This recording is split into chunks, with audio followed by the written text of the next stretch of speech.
എല്ലാവർക്കും നമസ്കാരം. ആദ്യം തന്നെ വലിയ സന്തോഷം, ഇത്രയും സന്തോഷമുള്ള നിമിഷം എല്ലാവരുമായിട്ട് പങ്കിടാൻ വേണ്ടിയിട്ടാണ് ഇവിടെ വന്നിട്ടുള്ളത്. നാട്ടിലെത്തിയപ്പോഴേ കുറേ മെസ്സേജസും കുറേ കോൾസും ഉണ്ടായിരുന്നു, ഇൻ്റർവ്യൂ ചെയ്യാൻ പറ്റുമോ എന്താന്നൊക്കെ കുറേ ചോദിച്ചിട്ട്. അപ്പോൾ എല്ലാവർക്കും ഒറ്റയ്ക്ക് കൊടുക്കാനുള്ളൊരു സമയവും ലിമിറ്റേഷൻസും കുറേ ഉള്ളതുകൊണ്ടാണ് എല്ലാവരും ഒന്നിച്ച് വിളിച്ച് സംസാരിക്കാമെന്ന് വിചാരിച്ചത്. അപ്പോൾ അറിയാം, എല്ലാവർക്കും ഭയങ്കര പ്രഷറും കാര്യങ്ങളും കാണും. എല്ലാവർക്കും ഒറ്റയ്ക്കുള്ള ഇൻ്റർവ്യൂ വേണമെന്നും കുറച്ച് വർഷങ്ങളായിട്ട് എനിക്കത് അറിയാൻ പറ്റും. പക്ഷേ താങ്ക് യു, എല്ലാവരും വന്നതിന് വലിയ സന്തോഷം. എന്തെങ്കിലും ചോദ്യങ്ങളുണ്ടെങ്കിൽ നമുക്ക് ഇല്ലേ മുന്നോട്ട് പോവാം. Thank you.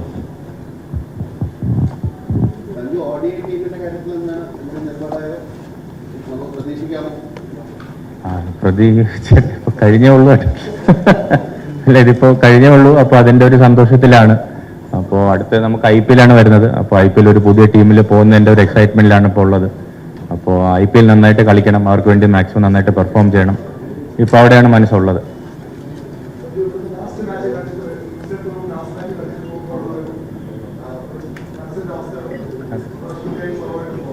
അതെ അതെ അതെ വലിയ ഒരു ഉറപ്പായിട്ടും കുറച്ച് വിഷമിച്ചിട്ടാണ് നാട്ടിൽ നിന്ന് പോയത്. അപ്പോൾ വിചാരിച്ച പോലെ ആ ഒരു സപ്പോർട്ടും ഇത്രയും എനർജിയും ഇത്രയും പ്രാർത്ഥന നൽകുന്ന ഒരു ആൾക്കാരുടെ ഫ്രണ്ടിൽ നല്ല പെർഫോമൻസ് കാഴ്ച വയ്ക്കാൻ പറ്റിയില്ല എന്നുള്ള വിഷമത്തിലാണ് പോയത്.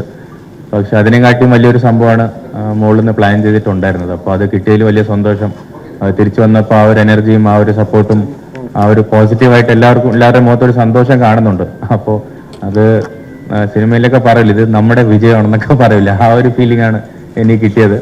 അപ്പോൾ അതെ, അങ്ങനെയാണ് ഫീൽ ചെയ്യണത്. അപ്പോൾ സഞ്ജു ഒരു വലിയ ഐക്കോണിക് ഫിഗർ ഉള്ള ഒരു ടീമിലേക്കാണ് പോകുന്നത്, ധോണി. സഞ്ജു ഇപ്പോൾ ഒരു വലിയ പോപ്പുലാരിറ്റിയിൽ വലിയ മേലേക്ക് വന്നുകൊണ്ടിരിക്കുകയാണ്. അപ്പോൾ എങ്ങനെയാണ് അതിൻ്റെ ആ ഒരു ഇതിനെ നോക്കിക്കാണുന്നത്, ധോണിയായിട്ടുള്ള ഒരു ടീമിംഗ്? അതെ, ഉറപ്പായിട്ടും മൈബായിട്ട് നമ്മൾ കുറേ സംസാരിച്ചിട്ടുണ്ട്, ഫോണിൽ സംസാരിച്ചിട്ടുണ്ട്, ഇന്ത്യൻ ടീമിൽ ഓൺ ആൻഡ് ഓഫ് ആയിട്ട് കണ്ടിട്ടുണ്ട്. പക്ഷെ നേരിട്ട് ആദ്യമായിട്ടാണ് 2 മാസം ഒന്നിച്ച് ഒരു ടീമിൽ കളിക്കാൻ പോകുന്നത്. അപ്പോൾ അതിൻ്റെ ഒരു എക്സൈറ്റ്മെന്റ് ഭയങ്കരമായിട്ടുണ്ട്. അപ്പോൾ ഈ ഫോൺ വിളിക്കുമ്പോഴും ഇടയ്ക്ക് കാണുമ്പോഴും കുറേ നല്ല പോസിറ്റീവ് ഇൻഫ്ലുവൻസ് ഉണ്ടായിട്ടുണ്ട്. പക്ഷെ നേരിട്ട് ഒരു 2 മാസം ഒരു ടീമിൻ്റെ കൂടെ ഉണ്ടാകുമ്പോൾ അതിൻ്റെ ഒരു ബെനിഫിറ്റ്സ് ആലോചിക്കുമ്പോൾ ഭയങ്കര സന്തോഷമുണ്ട്. അപ്പോൾ നേരിട്ട് കാണുകയും നേരിട്ട് കുറേ പുള്ളി എങ്ങനെയാണ് ക്രിക്കറ്റിനെ അപ്രോച്ച് ചെയ്യുന്നതും പുള്ളി എങ്ങനെയാണ് പ്രിപ്പയർ ചെയ്യുന്നത് അതെല്ലാം നേരിട്ട് കണ്ട് പഠിക്കാനും അങ്ങനത്തെ ഒരു അവസരമായിട്ടാണ് ഇതിനെ കാണുന്നത്. ചോദ്യം എൻ്റെ അടുത്താണ്. ഇല്ല, നമ്മളായിട്ട് അങ്ങ് പോയാൽ മതി. ഏട്ടാ തലയും വാലും ആകേണ്ട ആവശ്യമൊന്നുമില്ലല്ലോ, നമ്മളായിട്ട് പോയാൽ മതി. ഇപ്പൊ തന്നെ വലിയ സന്തോഷമുണ്ട്. ഞാൻ ഏത് രീതിയിലാണ് കളിനെ കാണുന്നത്, എങ്ങനെയാണോ പുറത്ത് ഗ്രൗണ്ടിൽ on and of the field ഉള്ളത്, ആ സെയിം രീതിയിലായിരിക്കും ഞാൻ കണ്ടിന്യൂ ചെയ്യുന്നത്. ബാക്കി ഫാൻസിന്റെയും നാട്ടുകാരുടെയും ഓരോ സന്തോഷമല്ലേ, അവർക്ക് എങ്ങനെ വേണോ വിളിക്കാം.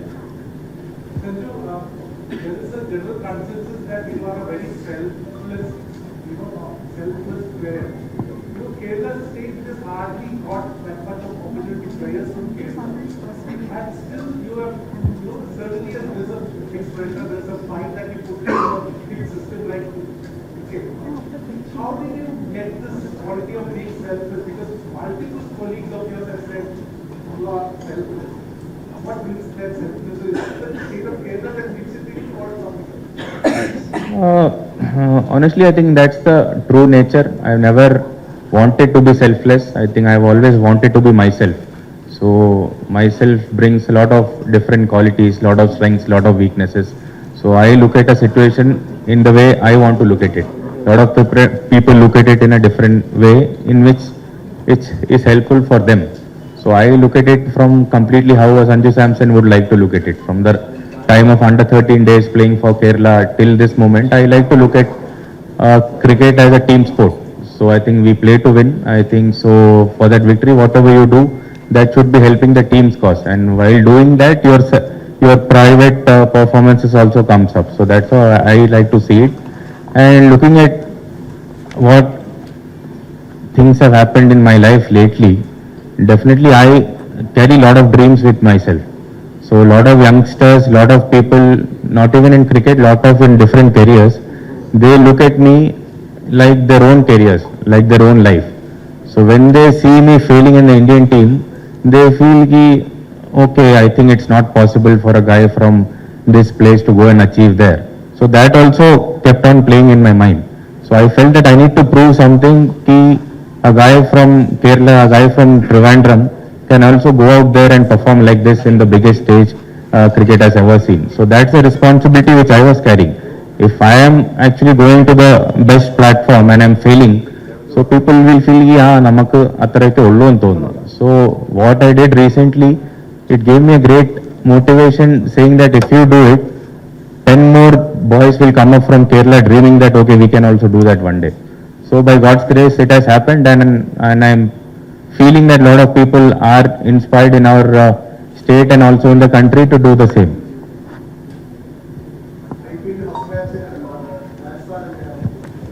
അതെ അതെ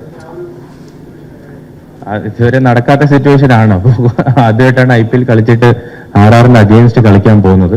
അപ്പോൾ ഉറപ്പായിട്ടും ഗ്രൗണ്ടിന്റെ അകത്ത് ഇറങ്ങിക്കഴിഞ്ഞാൽ പിന്നെ ഇമോഷൻസ് ഒന്നും ഞാൻ അങ്ങനെ വലുതായിട്ട് ആലോചിക്കാറില്ല. ഗെയിം ഉറപ്പായിട്ട് ഡിക്റ്റേറ്റ് ചെയ്യും. പക്ഷെ മാച്ചിന് മുമ്പും മാച്ച് കഴിഞ്ഞിട്ടും ഉറപ്പായിട്ടും പഴയ ടീമായിട്ട് കളിക്കുമ്പോൾ കുറെ പ്ലേയേഴ്സ് അവിടെ നമ്മൾ ചെറിയ കാലത്തിലെ കളിച്ച പ്ലേയേഴ്സൊക്കെ അപ്പുറത്തുണ്ട്, കുറെ മാനേജ്മെന്റ് സപ്പോർട്ട് സ്റ്റാഫും എല്ലാവരും അവിടെ കാണും. അപ്പോൾ അവർക്ക് ഉറപ്പായിട്ടും സ്നേഹവും റെസ്പെക്റ്റും ഉണ്ട്. പക്ഷെ ഞാൻ നേരത്തെ പറഞ്ഞ പോലെ എല്ലാവർക്കും ഒരു സമയമുണ്ട്. എൻ്റെ സമയം RRൽ ഉണ്ടായിരുന്നു, അത് കഴിഞ്ഞെന്ന് വിശ്വസിച്ചാണ് ഞാൻ അവിടുന്ന് മുന്നോട്ട് പോയത്. അപ്പോൾ ഇനി മുന്നോട്ട് പോകുമ്പോൾ കുറച്ച് എക്സൈറ്റ്മെന്റ് ഉണ്ട്, പുതിയൊരു ജേണിയാണ്. അപ്പോൾ ഒരു അഗെയിൻസ്റ്റ് വന്നാലും വലിയ സന്തോഷത്തോടെ തന്നെ കളിക്കാനാണ് താല്പര്യം. What was the best encouragement you got was after the T20 World Cup final? The best moment or the best encouragement you got from your senior players or from your parents or from your A lot of them, I think lot of messages and calls did come. I think a message from Sachin sir. I think I received a message from Sachin sir saying that like it was a very emotional message for me. So that would be one of the greatest moments actually. and you are comfortable in Tamil? Tamil, okay. Yeah, there was no message that I think me and Gauti bhai share a very long relationship.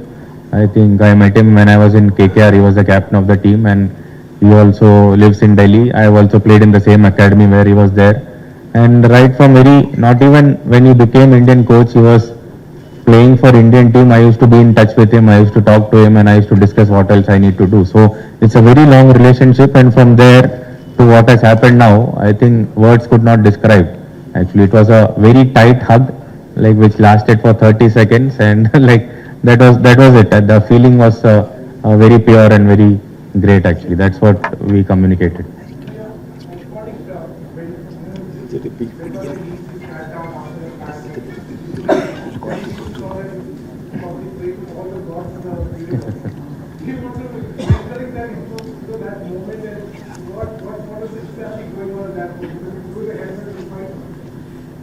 Yeah, it was quite emotional. It was quite like a dream. It was like I'm in some other zone only. So I never felt like, okay, I need to bend down on my knee and do this. It actually automatically happened. So sometimes in your life you experience that, and that is one of the greatest experience I've ever had actually, that little moment where I felt that, okay, there is something special happening here. So it was a very emotional moment, a very private, spiritual moment. So yes, that's how I would like to describe. Sanju, Tamil fans ന് വേണ്ടി എന്തെങ്കിലും പറയാൻ? തമിഴിൽ എന്ത് പറഞ്ഞു? Tamil, are you comfortable? Yeah, very much comfortable in Tamil. Message for the CSK fans who are going to play for them. Yeah. தமிழ்ல என்ன பேசணும்னா, தமிழ் நம்ம சிஎஸ்கே ஃபேன்ஸ் கிட்ட சொல்றது ரொம்ப சந்தோஷமா இருக்கு. நம்ம சென்னையில ஆஃப்டர் கெட்டிங் ட்ரேட், நான் ஃபர்ஸ்ட் டைம் சென்னையில போறது வேர்ல்ட் கப் மேட்ச் ஆடுறேன் ஜிம்பாப்வேயோட. அப்போ அங்கே போகும்போதே சென்னை ஊரெல்லாம் எங்கே பார்த்தாலும் ஹோட்டலுக்குள்ள ஹவுஸ் கீப்பிங்காக இருந்தாலும், ரூம் சர்வீஸாக இருந்தாலும், கிரவுண்ட் கியூரேட்டர்ஸாக இருந்தாலும், அங்கே லோக்கலாக இருந்த எல்லாரும் ரொம்ப ஆல்ரெடி ரொம்ப ஹாப்பினஸை ஷேர் பண்ணுறாங்க, ஆல்ரெடி ரொம்ப சப்போர்ட்டும் லவ்வும் ஷேர் பண்ணுறாங்க. அப்போது ரொம்ப கிரேட்ஃபுல்லாக ஃபீல் பண்ணுறேன். அப்போது அங்கே போயிட்டு என்ஜாய் பண்ணலாம்.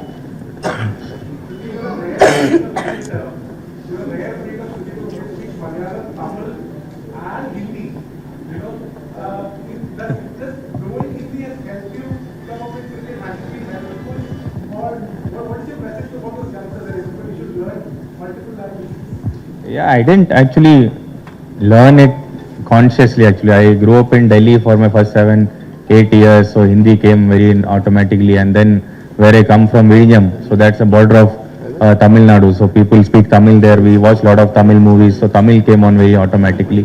So yes, definitely knowing Hindi and Tamil definitely helped me to connect a bit more with my Indian teammates. So I definitely connect equally with Abhishek Sharma and Arshdeep Singh, and also equally with Varun Chakravarti and Washington Sundar. So it's a blessing which automatically came, and I really enjoy it.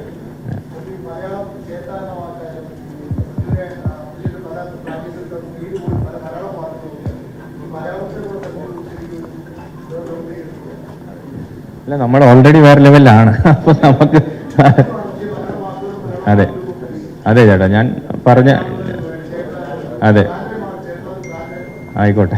അപ്പോൾ ഞാൻ പറഞ്ഞതെന്ന് വെച്ചാൽ നമ്മൾ already ഭയങ്കര powerful ആയിട്ടുള്ള ആൾക്കാരാണ്. അപ്പോൾ നമ്മൾ എവിടെ പോയാലും നമുക്ക് ഓൾറെഡി മലയാളികൾക്ക് ഒരു എക്സ്ട്രാ ഒരു ബഹുമാനവും എക്സ്ട്രാ ഒരു റെസ്പെക്റ്റും ഉണ്ട്. അത് നമ്മൾ ആൾക്കാർക്ക് പെരുമാറുന്ന രീതിയാണ്, നമ്മൾ ആൾക്കാർക്ക് സംസാരിക്കുന്ന രീതിയാണ്, നമ്മളെ ക്യാരി ചെയ്യുന്ന ഒരു രീതിയായിരിക്കാം. അപ്പോൾ ഓട്ടോമാറ്റിക്കലായിട്ട് ഞാൻ അവർ നാട്ടിൽ നിന്ന് പോകുമ്പോൾ എനിക്കൊരു റെസ്പോൺസിബിലിറ്റി ഉണ്ട്. നമ്മുടെ നാട്ടുകാർക്ക് ഒരു നല്ല പേര് വരുത്തണമെന്ന് അങ്ങനത്തെ ഒരു ആഗ്രഹം കൊണ്ടാണ് അവിടെയൊക്കെ പോകുന്നത്. അപ്പോൾ ഒരു ചേട്ടാന്നുള്ളൊരു പേര് എല്ലാവരും ഏറ്റെടുത്തെങ്കിൽ വലിയ സന്തോഷം. അപ്പോൾ വലിയ ചേട്ടന്മാർ വരെ എന്നെ ചേട്ടന്നാണ് വിളിക്കുന്നത്. അപ്പോൾ ശരി, വലിയ കുഴപ്പമൊന്നുമില്ല, വിളിച്ചോട്ടല്ലേ, കുഴപ്പമൊന്നുമില്ല.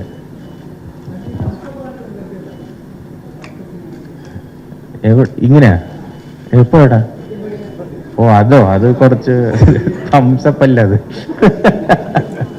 ഇല്ലട്ടാ, അത് കുറച്ച് പ്രൈവറ്റ് ആയിട്ടുള്ളൊരു നമ്മുടെ റുട്ടീനാണല്ലോ. നമ്മൾ പല വിശ്വാസങ്ങളിലൂടെയാണല്ലോ ഓരോരോ ബോളും ഫേസ് ചെയ്യുന്നത്. കുറച്ച് ചേട്ടൻ അങ്ങനെ എടുക്കാൻ വേണം, എങ്ങനെ വേണം എടുക്കാം. അതെ.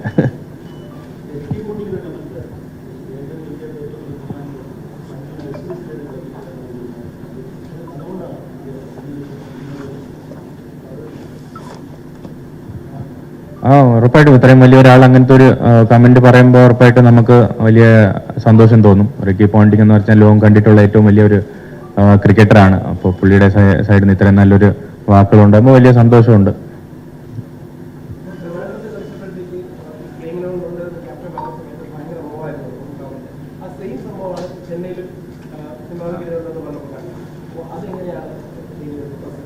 അത് കുറച്ച് ഓവറായിട്ട് തോന്നി. എങ്ങനെ ഇതൊക്കെ അവിടെ ഇവിടെ എല്ലായിടത്തും ഹോം ഗ്രൗണ്ടാണ് എങ്ങനെ? അപ്പോൾ ആ ഒരു ഫീലാണ്. അപ്പോൾ ചെന്നൈയിലും ആ ലെവലിൽ ഉണ്ടെന്ന് പറഞ്ഞപ്പോൾ ഞാൻ ശ്രദ്ധിച്ചു. ഭയങ്കര രീതിയിലുള്ള ഒരു സപ്പോർട്ടും ബഹളമാണ് ആ സ്റ്റേഡിയത്തിൽ ഉണ്ടായത്. അപ്പോൾ വലിയ സന്തോഷമാണ് കേട്ടോ. ഇതൊക്കെ ഒരു വലിയ ഭാഗ്യമല്ലേ. നമുക്ക് ഉറപ്പായിട്ടും പെർഫോം ചെയ്യാൻ പറ്റും, കളി ജയിപ്പിക്കാൻ പറ്റും. പക്ഷെ ഇത്രയും സപ്പോർട്ടും ഇത്രയും ആൾക്കാർ കൂടെ ഉണ്ടെന്നുള്ളൊരു ഫീല് നമ്മൾ കളിച്ചുകൊണ്ടിരിക്കുമ്പോൾ തന്നെ ഫീൽ ചെയ്യുന്നത് വലിയൊരു ഭാഗ്യമായിട്ടാണ് ഞാൻ കരുതുന്നത്. അപ്പോൾ വലിയ സന്തോഷമാണ്.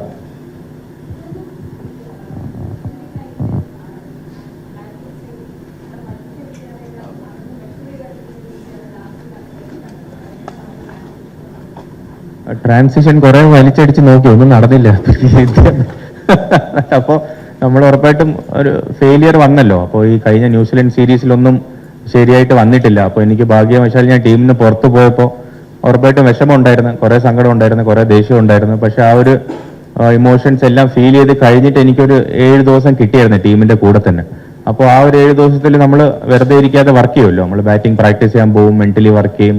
അപ്പോൾ ഞാനൊന്ന് ആലോചിച്ചു, എന്താണ് ഞാൻ ന്യൂസിലൻഡ് സീരീസ് മോശമായിട്ട് ചെയ്തത്, അപ്പോൾ അടുത്ത അവസരം കിട്ടുകയാണെങ്കിൽ ഇനി എന്താണ് ബെറ്റർ ആയിട്ട് ചെയ്യാനുള്ളത്. അപ്പോൾ അങ്ങനത്തെ ഒരു റീബിൽഡിംഗ് ഫേസ് എനിക്കൊരു 7 ദിവസം കൊണ്ട് കിട്ടിയിട്ടുണ്ടായിരുന്നു. അപ്പോൾ ഞാൻ നേരത്തെ ഒരു ഇന്റർവ്യൂവിൽ പറഞ്ഞ പോലെ എനിക്ക് സക്സസിനെ കാട്ടി കൂടുതൽ കിട്ടിയിട്ടുള്ള ഫെയിലിയേഴ്സ് ആണ്. അപ്പോൾ ഈ ഫെയിലിയേഴ്സിന് പെട്ടെന്ന് തിരിച്ചു വരാൻ ഉള്ളൊരു പാഠം ദിവസമായിട്ട് എനിക്ക് പഠിക്കാൻ പറ്റിയിട്ടുണ്ട്. അപ്പോൾ ആ ഫെയിലിയറിന് എനിക്ക് പെട്ടെന്ന് മനസ്സിലായി, ഓക്കെ ഇനി സക്സസ് കിട്ടാൻ വേണ്ടി എന്തൊക്കെയാണ് ചെയ്യേണ്ടത്. അപ്പോൾ അങ്ങനത്തെ കുറെ കാര്യങ്ങളൊക്കെ ചെയ്തപ്പോൾ മനസ്സിലായി കൂടുതൽ വലിച്ചടിക്കേണ്ട ആവശ്യമില്ല, ബോൾ നോക്കി ടൈം ചെയ്യാനും പറ്റുമെന്നുള്ളൊരു ടാലന്റ് എനിക്ക് ഉണ്ടെന്ന് എനിക്കറിയാം. ഉറപ്പായിട്ടും കുറച്ചുകൂടെ ക്ലിയറായിട്ട് തിങ്ക് ചെയ്യാൻ പറ്റുന്നുണ്ടായിരുന്നു, കുറച്ചുകൂടെ പ്ലാൻ ചെയ്യാൻ പറ്റുന്നുണ്ടായിരുന്നു, കുറച്ചുകൂടെ എനിക്ക് എന്തൊക്കെയാണ് ഷോട്ട്സ് ഉള്ളത്, എനിക്ക് എന്തൊക്കെയാണ് ഷോട്ട്സ് ഇല്ലെന്ന്, അങ്ങനത്തെ ഒരു കാര്യങ്ങളൊക്കെ ക്ലാരിറ്റി കുറച്ചുകൂടെ ബെറ്റർ ആയിട്ട് അപ്ലൈ ചെയ്യാൻ പറ്റിയിട്ടുണ്ടായിരുന്നു.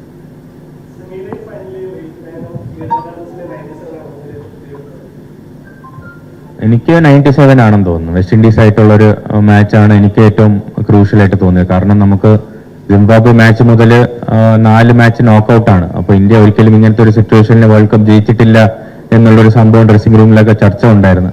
അപ്പോൾ വെസ്റ്റ് ഇൻഡീസ് ചേസ് ചെയ്യുമ്പോൾ ഒരിക്കലും എപ്പോഴും പ്രഷർ കൂടുതലുള്ള ഒരു സമയമാണ്. അപ്പോൾ ചേസ് ചെയ്യുമ്പോൾ ഞാൻ ഒരു സൈഡിൽ പാർട്ട്ണർഷിപ്പ് ബിൽഡ് ചെയ്യാൻ നോക്കി പെട്ടെന്ന് ഫിനിഷ് ചെയ്യാൻ നോക്കുന്ന വിക്കറ്റ് വീണുകൊണ്ടിരിക്കുന്നുണ്ടായിരുന്നു. അപ്പോൾ അത് ഒരു പ്രഷർ വീണ്ടും ബിൽഡ് ആയിക്കൊണ്ടിരിക്കും.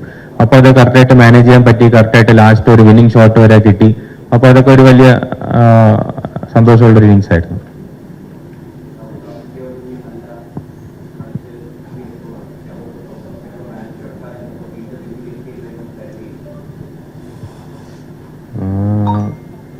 കരുതിയിരുന്നു വെച്ചാൽ ഞാൻ എന്തായാലും കളിക്കുന്നില്ലായിരുന്നല്ലോ. ഞാൻ ഒരു മാച്ചേ കളിച്ചിട്ടുണ്ടായിരുന്നുള്ളൂ. അഭിഷേകിന് വയ്യാത്തപ്പോഴാണ് കളിച്ചത്. അപ്പോൾ ടീമിന്റെയും ലീഡേഴ്സിന്റെയും ഒരു ക്വാളിറ്റി എന്ന് വെച്ചാൽ അവർ മാക്സിമം പ്ലേയേഴ്സിനെ ബാക്ക് ചെയ്യുന്നുണ്ടായിരുന്നു. അപ്പോൾ എനിക്ക് എന്തായാലും നമ്മൾ പുറത്തിരിക്കുന്ന ആൾക്കാർ എല്ലാ മാച്ചും റെഡി ആയിരിക്കണമല്ലോ, ഒന്നും പറയാൻ പറ്റില്ല. അപ്പോൾ ആ ഒരു ഞാൻ ഭയങ്കര പ്രതീക്ഷ ഇല്ലായിരുന്നു, പക്ഷെ ഒട്ടും ഇല്ലാന്നും അങ്ങനത്തെ ഒരു ബാലൻസിൽ അങ്ങനെ വെയിറ്റ് ചെയ്തിരിപ്പുണ്ടായിരുന്നു.